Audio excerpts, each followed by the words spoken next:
A paz dos irmãos, louvado seja o nome do Senhor por estarmos aqui nesta noite, que com certeza aquele que começou a tua obra haverá de aperfeiçoá-la.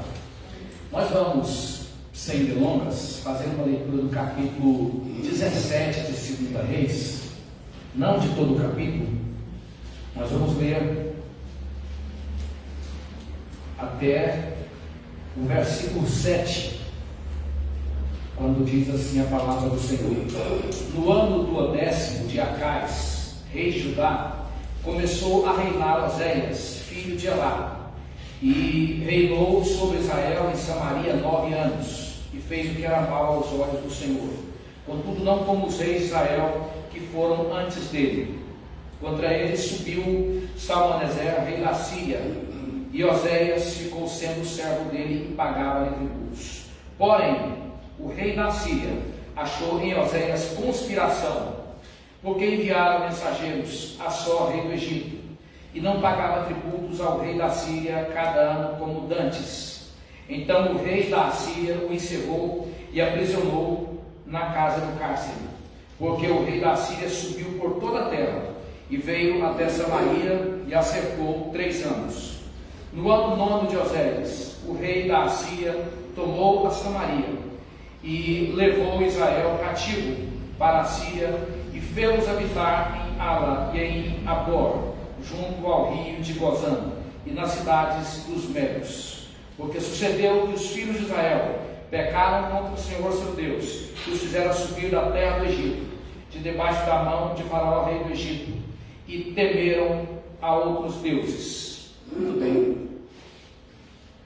Nós estamos chegando aqui ao apagar das luzes da história de uma sociedade, de um povo que teve todas as condições para ser grande, para ser próspero, e outrora havia até sido próspero, mas agora tudo caminhava numa direção em que todo aquele poder, toda aquela glória iria ser reduzida às cinzas. Estamos falando da nação de Israel, reino do norte, que teria o seu fim no avançar das forças da Assíria por volta do ano de 720 depois antes de Cristo. E o escritor, ele é muito claro quando ele coloca a partir do capítulo 17 o porquê de todas aquelas situações, de toda aquela destruição que acometeria aquela nação. Ele é muito claro quando ele coloca que aquela nação havia deixado de lado os estatutos, os decretos, as leis, os mandamentos.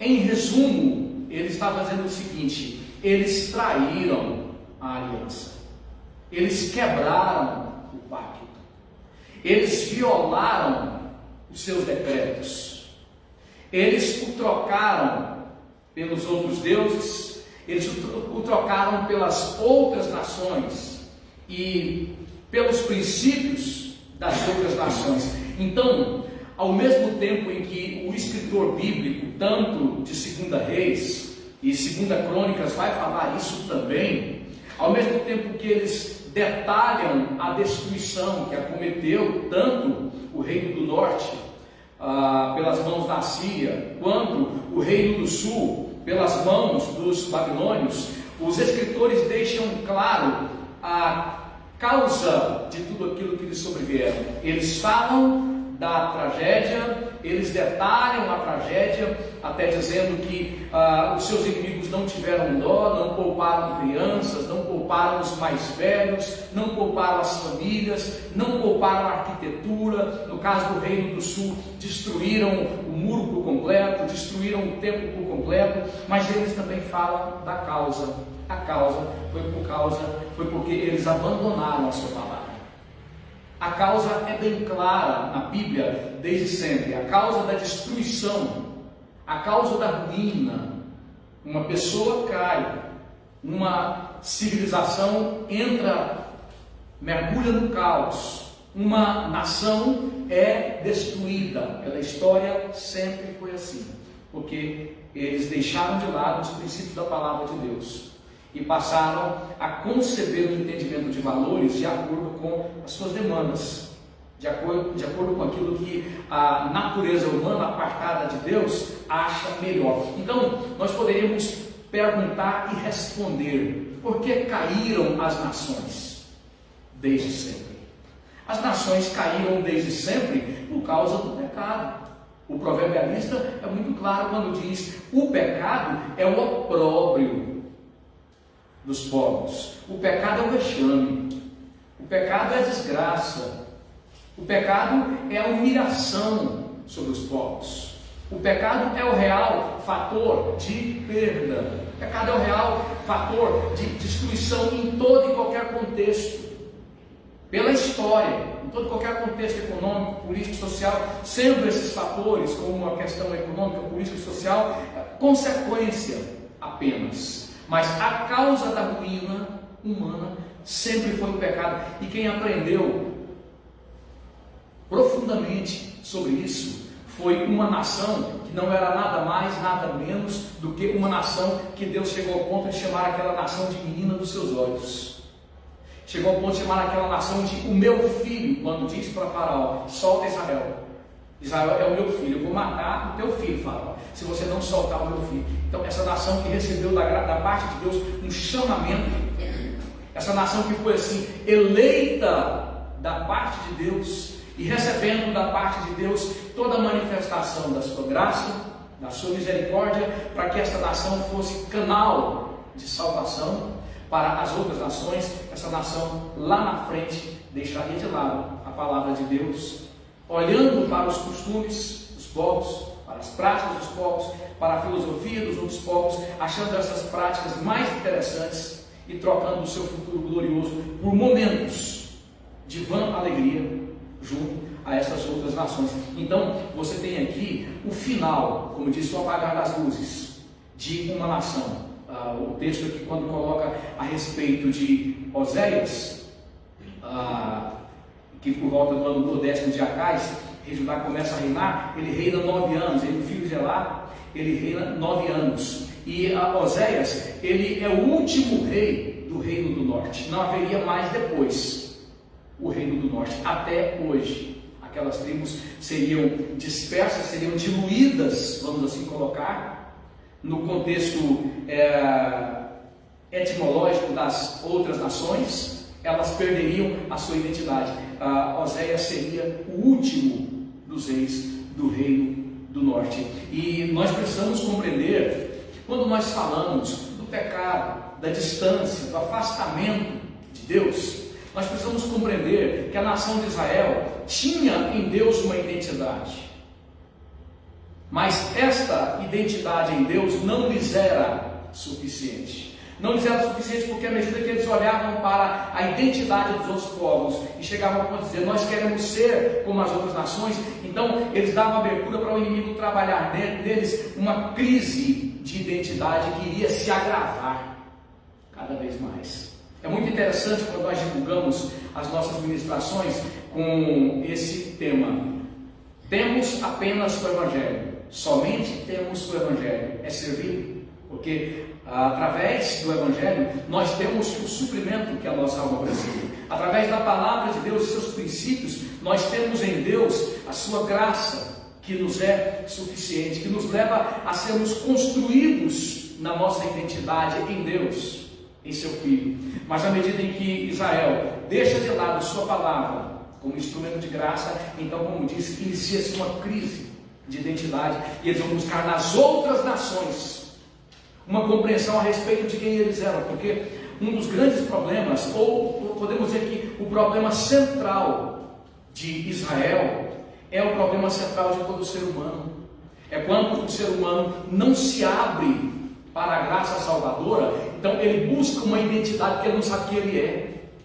Ele não sabe a que ele existe, a que se deve a razão da sua existência.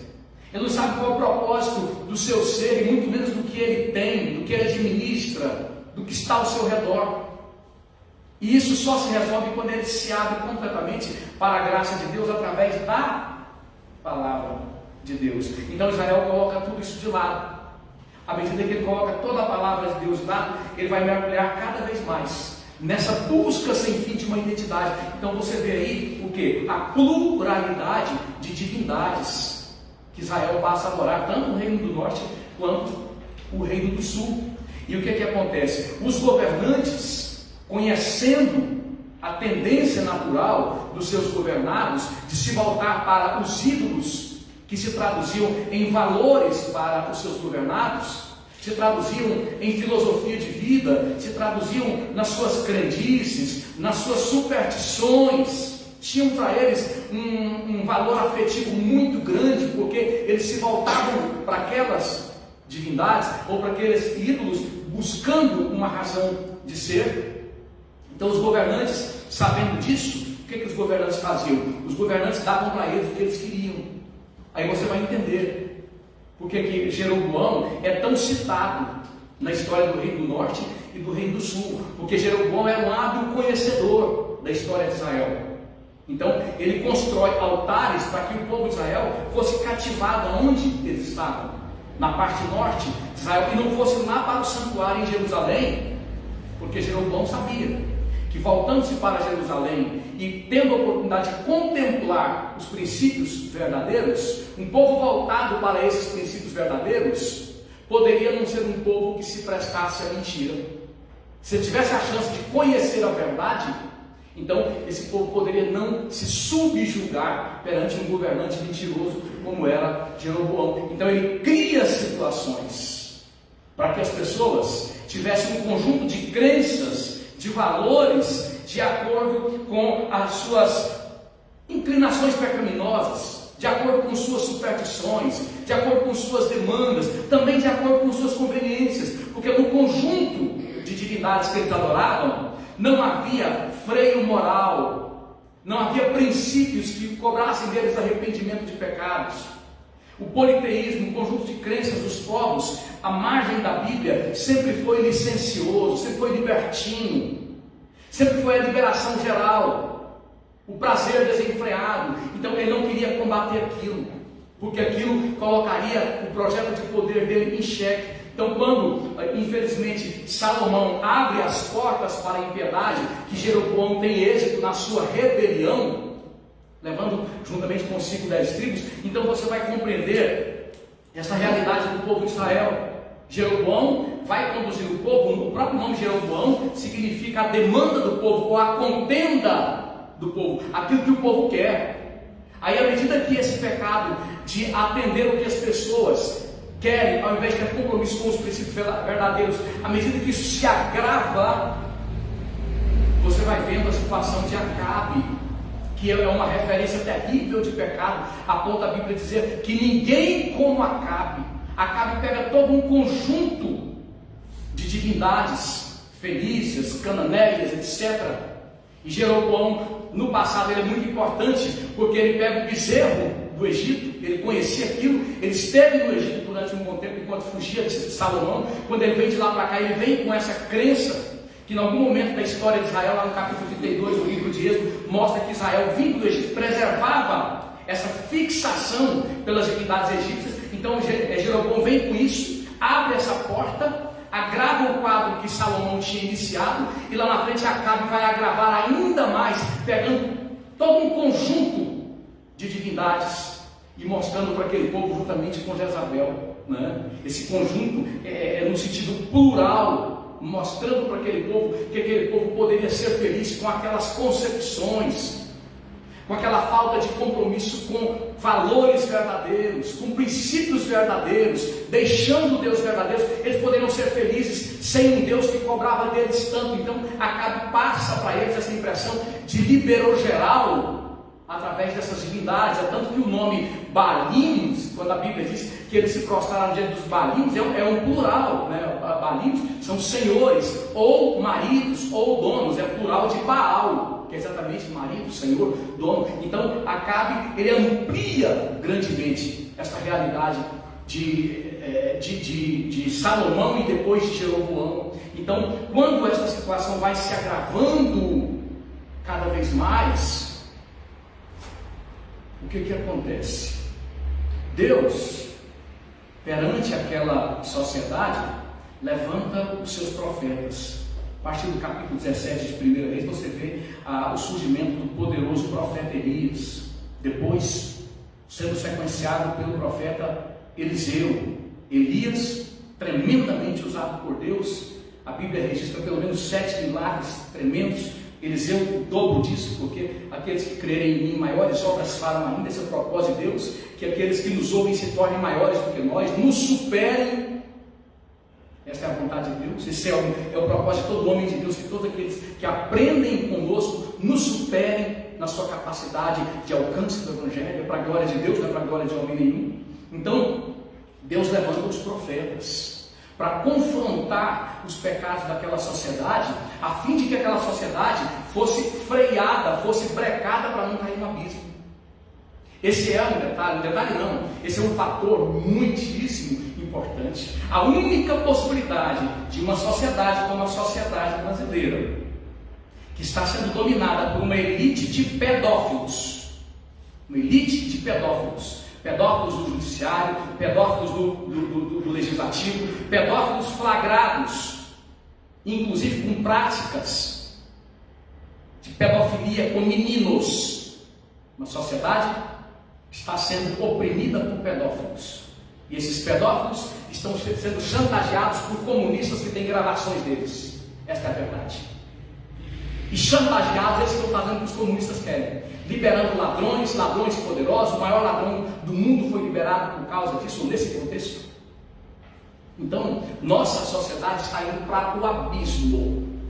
O Brasil está indo para o abismo, como Israel estava indo para o abismo, como Judá estava indo para o abismo. E a única possibilidade de uma sociedade ser freada na sua ida para o abismo é a voz profética, ouvida, obedecida, com quebrantamento, com humilhação. Não aconteceu com o Reino do Norte, não foi o caso. Eles não se humilharam. Se você for acompanhar o contexto todo, a partir de 1 Reis, 2 Reis 17, depois você vai lá para 2 Crônicas 36 e outras passagens, você vai ver o escritor bíblico deixando bem claro: Deus enviou a eles os seus profetas, até madrugando, mas eles não quiseram ouvir. Eles não ouviram. E o escritor vai mais longe, dizendo: pelo que não houve cura.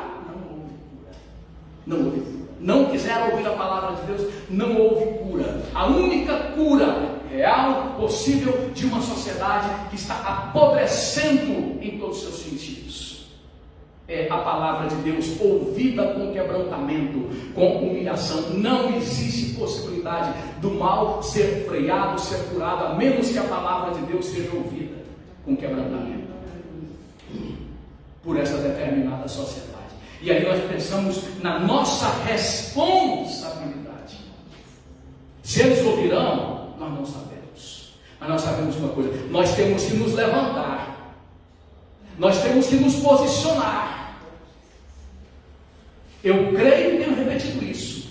Os homens de Deus pela história, eles não foram chamados para ser uma voz parede adentro, mas foram chamados para ser uma voz mundo afora. É por isso que você vê profetas confrontando reis. Em todo esse contexto que estamos estudando. É por isso que você vê Jesus confrontando Pilatos, Jesus confrontando Herodes. É por isso que você vê os apóstolos morrendo, arcando com ombros, porque o seu testemunho de vida confrontava autoridades. Seu testemunho de vida era inconveniente ao projeto de autoridades, de poderosos e inescrupulosos. A voz do homem de Deus, ela se dirige não apenas às pessoas analfabetas e letradas, mas ela se dirige a todos, desde aqueles que lavram nos campos, passando por aqueles que moram nas cidades ou presidem nos palácios.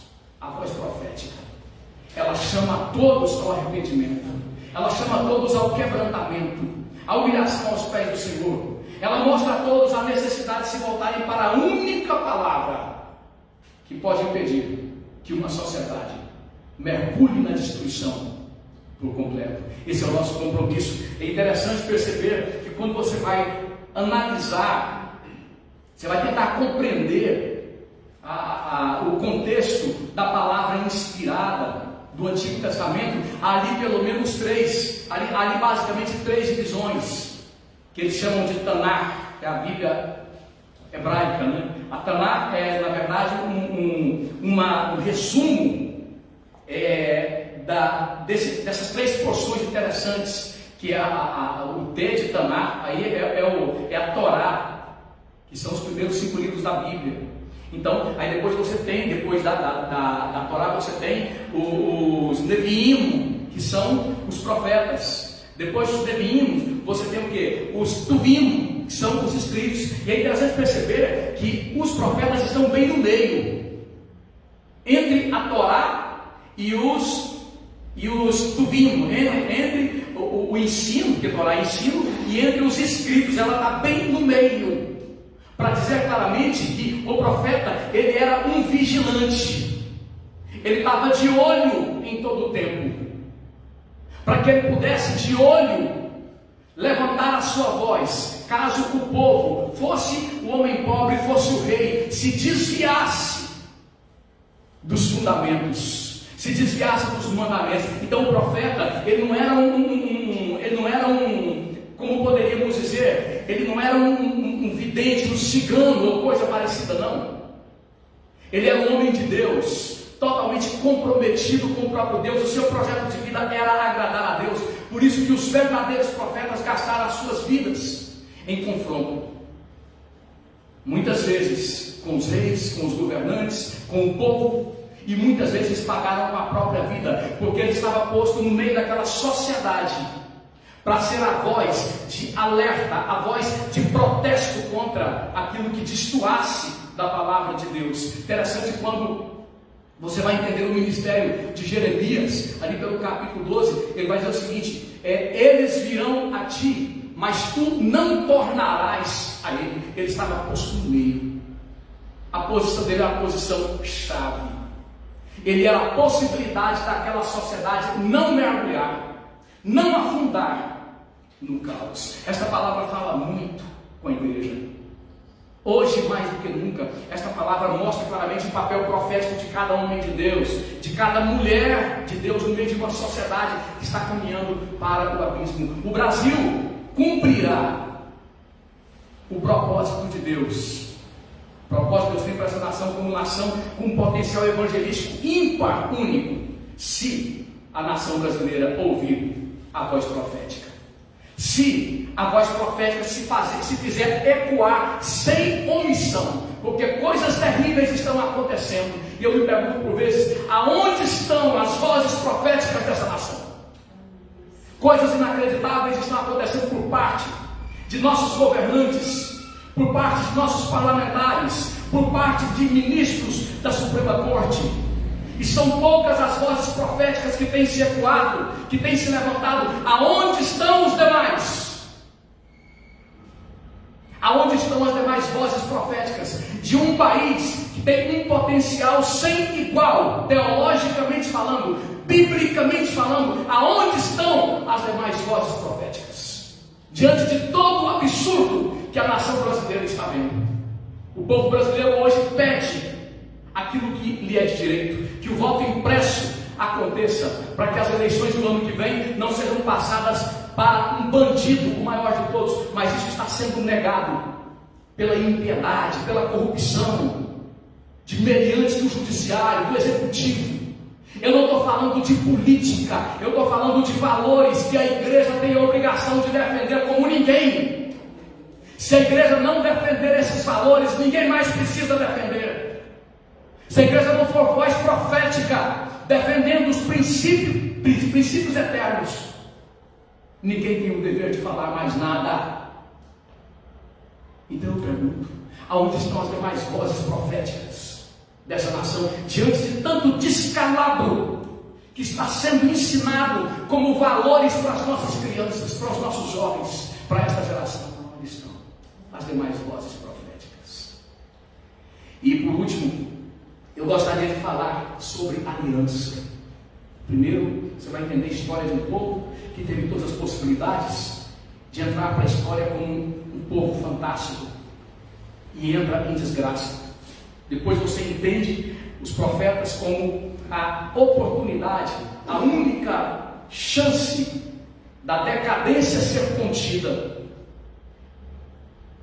E por último, nós vamos conversar um pouquinho só sobre aliança. Israel buscava as várias alianças com as várias nações, para que eles pudessem, como disse no começo, afirmar a sua própria identidade, se afirmarem dentro daquilo que eles entendiam como identidade. Mas Israel pagaria um preço muito alto para compreender que apenas no compromisso com o Deus verdadeiro, na aliança com o Deus verdadeiro, o propósito da existência de um povo poderia ser vindicado apenas no compromisso e na aliança não violada com o Deus verdadeiro. O sentido, o propósito, o objetivo da existência daquele povo só poderia ser compreendido numa responsabilidade verdadeira com o Deus único e com o Deus verdadeiro. Mas eles não acreditaram.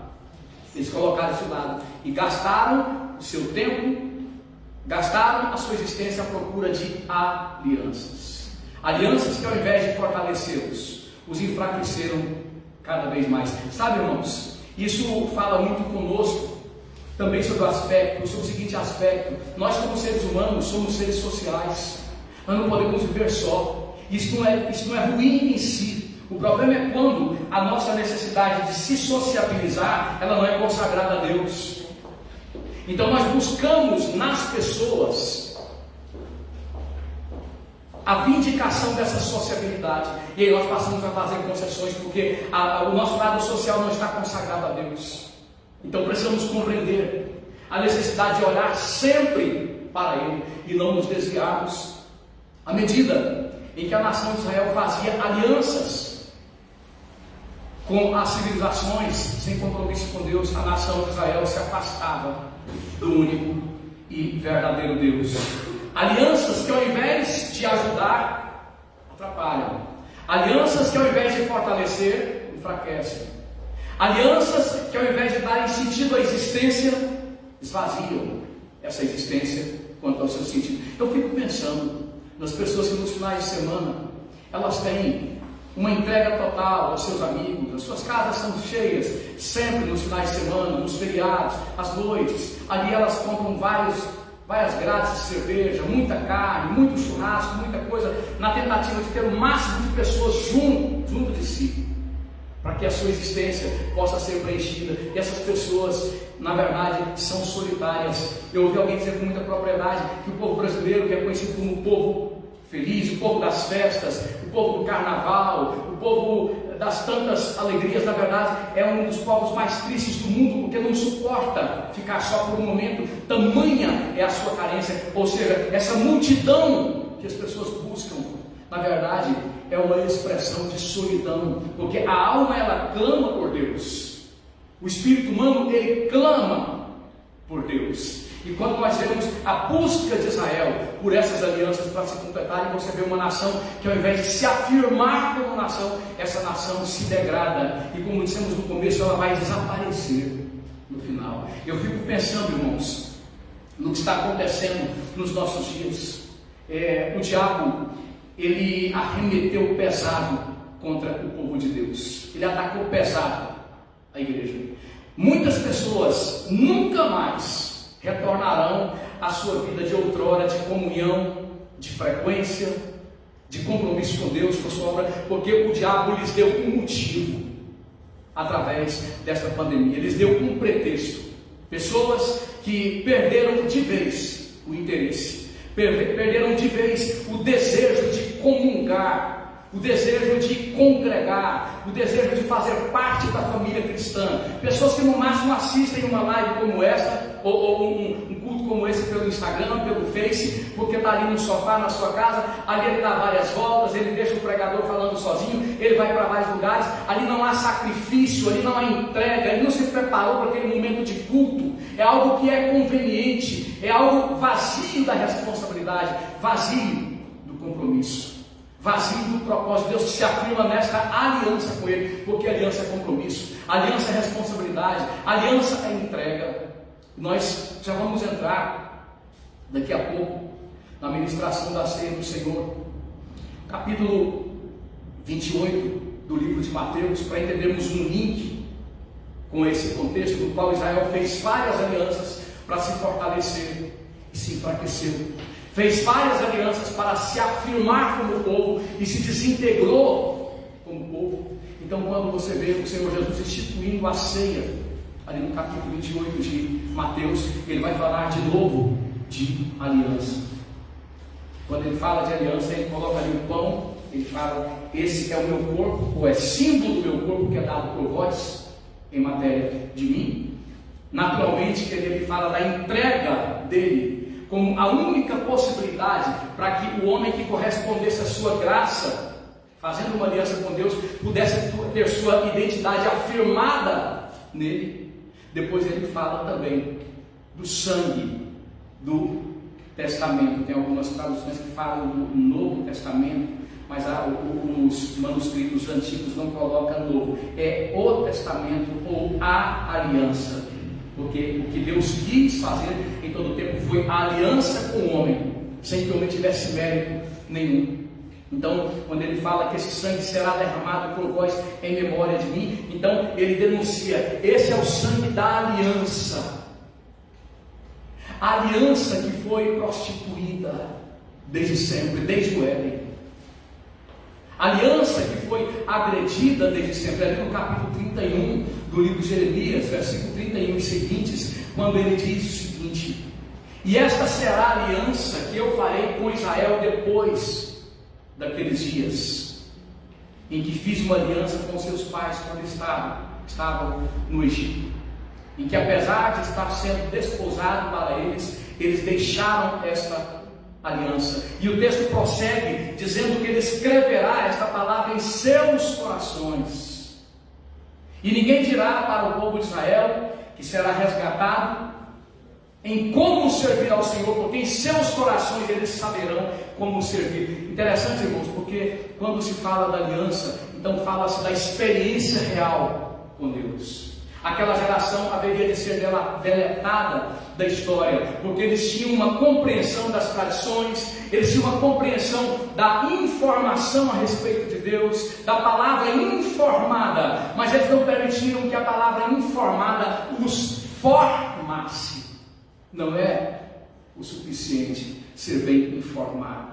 É fundamental que a informação da palavra de Deus encontre abertura em você, para que você seja formado no seu caráter, forjado no seu caráter. Aquela nação, ela foi apenas com a informação. Eles até que preservaram muitas tradições, muitos rituais, mas eles não queriam compromisso a ponto dessa informação da palavra se traduzir em caráter, em informação, e aquilo foi a sua destruição. Então, quando Jeremias profetiza no capítulo 31, falando que haverá uma nação de Israel que conhecerá de fato o Senhor, que terá esta aliança em seu coração, então ele fala de uma geração que será caracterizada pelo caráter de Deus trabalhado neles, será caracterizada por serem forjados no seu espírito, na sua índole, por receberem a informação da palavra e permitirem que esta palavra os forme segundo o caráter de Deus.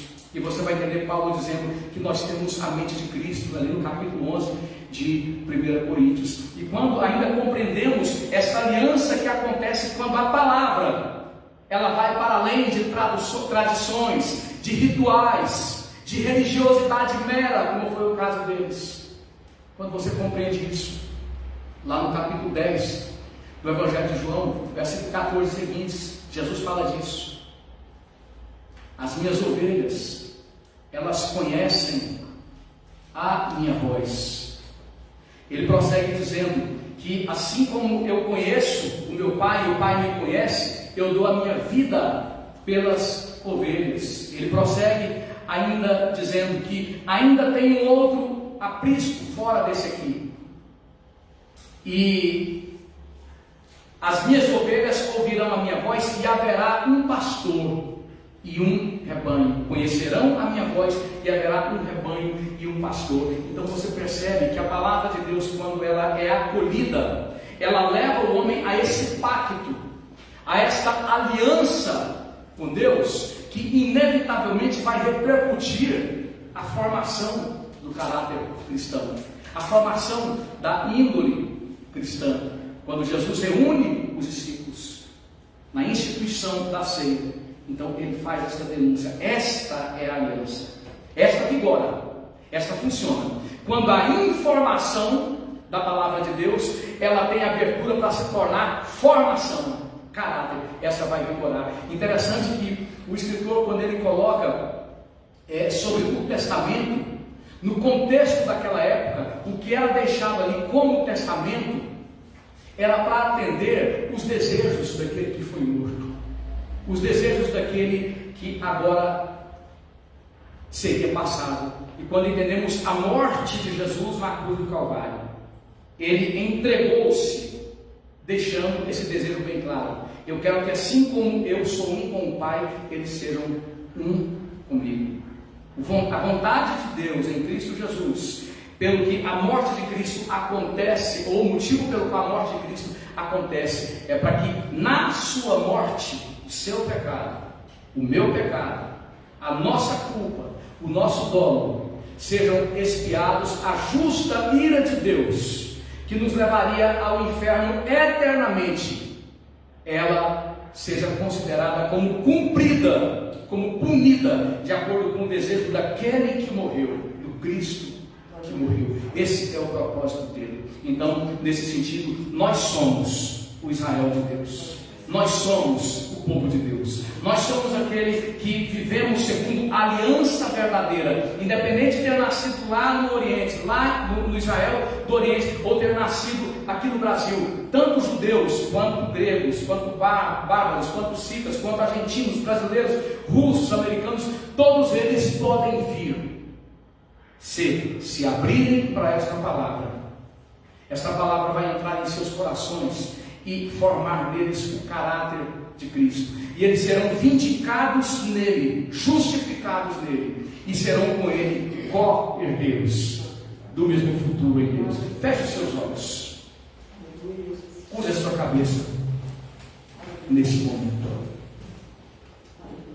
Nessa última parte dessa ministração, Deus nos falou sobre compromisso, sobre aliança, sobre pacto, sobre caráter de Cristo, sobre a palavra que, quando chega aos nossos corações, ela vai para além de informação, ela forma em nós caráter, ela se traduz na formação do caráter cristão. E na noite de ceia do Senhor, nós levamos em consideração exatamente isso, quando o Senhor Jesus disse que é para fazer isso todas as vezes que vos reunirdes em memória de mim, e é para proclamar esta palavra até que eu venha. Então, aliança é também, na perspectiva do Novo Testamento, a responsabilidade, o compromisso de proclamar a salvação de Deus até que Ele venha.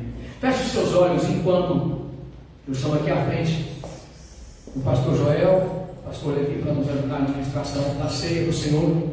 Você vai orar ao Senhor nesse momento, expressando diante de Deus a sua responsabilidade, o seu compromisso, expressando diante de Deus a sua consciência, conversando com Deus, falando com Deus, que esse é também o seu desejo, de existir para ter um compromisso, de existir para viver uma aliança verdadeira, não uma aliança inutilizada, não uma aliança que não ultrapassa os rituais, não ultrapassa as cerimônias, mas uma aliança que se expressa no testemunho cristão de cada dia, na renúncia cristã de cada dia, e mostra para o mundo aonde você está o poder do Evangelho de Cristo Jesus como o único poder de esperança, de salvação para tantos quantos creem. Pai amado, no nome do Senhor Jesus, nós oramos a Ti nesse momento e Te louvamos, Senhor, por todo o bem que o Senhor nos tem concedido. Te bendizemos, Senhor, porque assim como o Senhor chamou Israel do Egito no passado, O Senhor continua chamando homens e mulheres hoje, para que eles possam fazer parte, ó Deus amado, para que eles possam pertencer, para que eles possam viver a alegria de comungarem com o teu povo, para que eles possam viver a satisfação daqueles que são perdoados, aqueles que são levados, tirados das trevas para a tua maravilhosa luz. Nós te louvamos, Senhor, pela tua palavra, pelo Evangelho do Senhor Jesus Cristo, que se constitui na porta da graça aberta para crianças, para jovens, para velhos. Te louvamos pela igreja, te louvamos por pertencermos à igreja, que é a esperança para a nação brasileira, que é a esperança para o povo brasileiro, que é a esperança para esta geração, é a esperança para que esta geração não morra sem cumprir o propósito que o Senhor tem para com ela. Te louvamos pela vida de cada um dos nossos meninos, dos nossos jovens, dos nossos velhos, e te pedimos, Senhor amado, levanta-nos com poder e grande glória. Levanta o teu povo com poder, com grande glória, como o Senhor levantou os profetas Elias, Eliseu, os demais profetas, para oportunizarem o escape, o livramento da destruição que estava a caminho de Israel. Assim também te pedimos, levanta os teus servos aqui no Brasil. Levanta a igreja com poder, ó Senhor amado, para que a igreja ela possa se traduzir na oportunidade desta nação escapar, desta nação ter a oportunidade também de ser uma bênção, de ser um canal de salvação para esta geração, evangelizando todo o globo antes do fim. No nome do Senhor Jesus, nós te pedimos, levanta-nos como o Senhor levantou os teus servos do passado, ó Senhor amado, e perdoa-nos pela nossa indiferença, pela nossa omissão por vezes, pelo nosso descaso, pelo nosso confinamento num conceito de igreja que se abriga comodamente dentro de prédios. Levanta-nos, Senhor amado, para que nós possamos ser vozes mundo afora e não vozes apenas parede adentro. No nome de Jesus, nós oramos, nós suplicamos e queremos pedir, Senhor amado, para que esses elementos que estão aqui nesse momento simbolizando o teu corpo, o teu sangue, simbolizando a aliança verdadeira, aliança que funciona, aliança inquebrantável, Senhor amado, que a história e a mensagem da cruz volte a tomar o espaço central na vida de nossas crianças, de nossos jovens, de nossos velhos, da tua igreja e desta nação, Senhor. Quando o inimigo tenta destruir o Evangelho, tenta destruir a tua palavra de tantas formas, de tantas maneiras, então te pedimos para que a mensagem da cruz, simbolizada nos elementos, ó Senhor amado, que estão aqui sendo consagrados nesta oração, que a mensagem da cruz volte com poder total para o centro da tua igreja, para o centro das famílias cristãs, Senhor amado.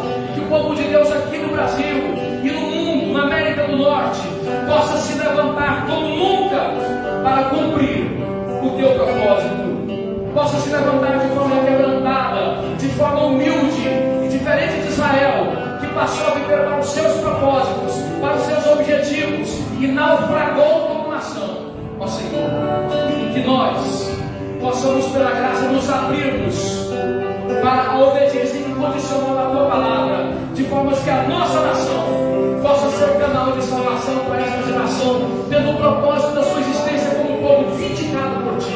No nome de Jesus nós oramos, suplicamos e agradecemos. Muito bem, os obreiros podem ficar de posse dos elementos nesse clima de oração, de quebrantamento. Os irmãos que vão participar da ceia já podem vir se aproximando para pegar o pão e o cálice.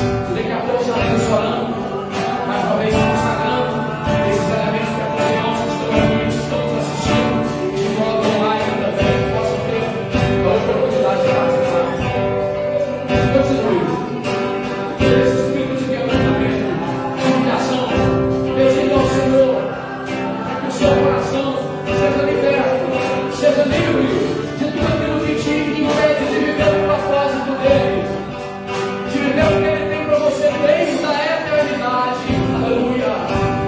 Nesse clima de quebrantamento, de arrependimento, de súplica. Aleluia.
pão e do cálice. O Senhor Jesus, nos ensinos de Paulo, refletido, nos mostra isso. É necessário que todo aquele que come desse pão e bebe desse cálice, antes que ele faça, ele examine-se a si mesmo. Antes de comer, ele examine-se a si mesmo e então coma desse pão e beba desse cálice. O apóstolo Paulo deixa claro que, em 1 Coríntios capítulo 11, que aquele que come desse pão e bebe desse cálice sem discernimento, o que é discernimento? É você entender a sua responsabilidade de obedecer a palavra de Deus. Obedecer como discípulo. Você não escolhe a forma como você vai obedecer. Você obedece como Deus quer que você obedeça. Então pode dizer, olha, aquele que come e bebe sem o discernimento, ele o faz. Ele pode até fazer, mas ele faz para a sua própria condenação. E o apóstolo Paulo vai mais longe do seguinte: é por causa disso que há muitos dentre vós que estão doentes e até morrem. Interessante a colocação do escritor, de um dos escritores da revista da CPAD, Elenay Cabral, ele dizendo o seguinte, que esta fala de Paulo é literal, é morte literal, é morte física, numa expressão da reprovação eterna. Da mesma forma como Ananias e Safira morreram ali fisicamente para demonstrar de que eles estavam mortos espiritualmente, então Paulo coloca, bom, você pode até comer e beber sem discernimento, mas você vai beber e comer para a sua própria condenação. Mas essa palavra, ela não está dizendo para você fugir da ceia por causa do pecado.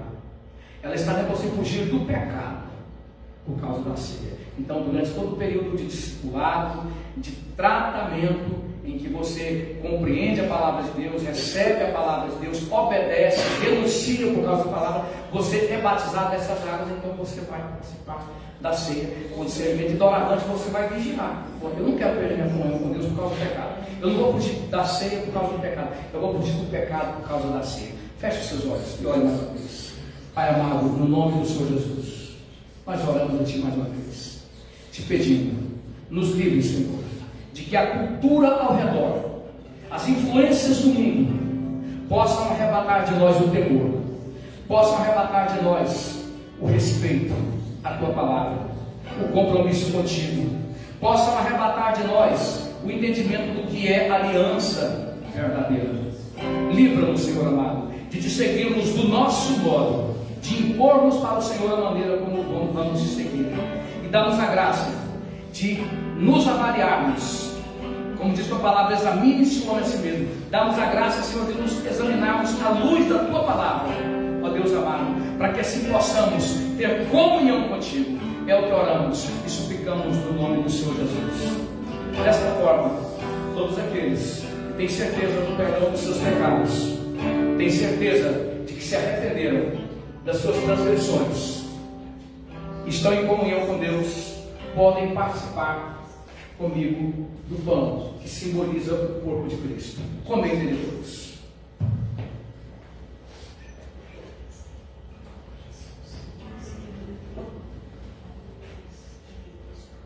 Muito obrigado, Senhor, porque o Senhor anulou na cruz do Calvário nossos pecados, nossas culpas, e na morte do Teu corpo Tu nos deste a vida. Na Tua morte Tu nos deste a vida. Obrigado, Senhor, porque a nossa condenação, o justo castigo que viria sobre nós, nos condenando ao inferno para sempre, o Senhor foi punido por Ele na cruz do Calvário. Obrigado, porque naquela cruz o Senhor mostrou como Deus detesta o pecado, não negocia com o pecado, como o pecado afronta Deus, a ponto de que o Seu Filho foi para a cruz. Obrigado, porque todos aqueles que querem se arrepender, deixar o pecado, podem olhar para Cristo em Sua cruz e podem escapar de justa condenação vindo para Ti. Obrigado, Senhor. Semelhantemente, participem todos do cálice.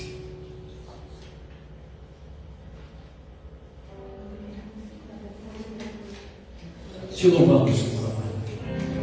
Porque como sem sangue, puro e inocente, não era possível os pecados serem perdoados. E não havia em cima da terra e embaixo dos céus, como não há e nunca haverá, em nenhum outro salvação, em nenhum outro poder de remissão, em nenhum outro poder de justificação. Nós louvamos, porque em Cristo Jesus, nossos pecados, nossos crimes foram perdoados.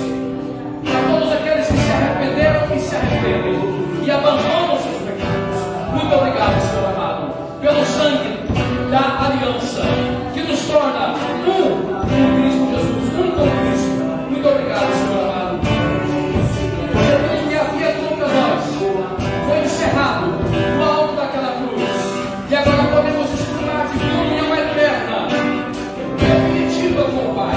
Muito obrigado pela bênção de fato, pela bênção real, que é a comunhão eterna com o Pai, mediante a obra perfeita e definitiva do Filho na cruz do Calvário. Aleluia.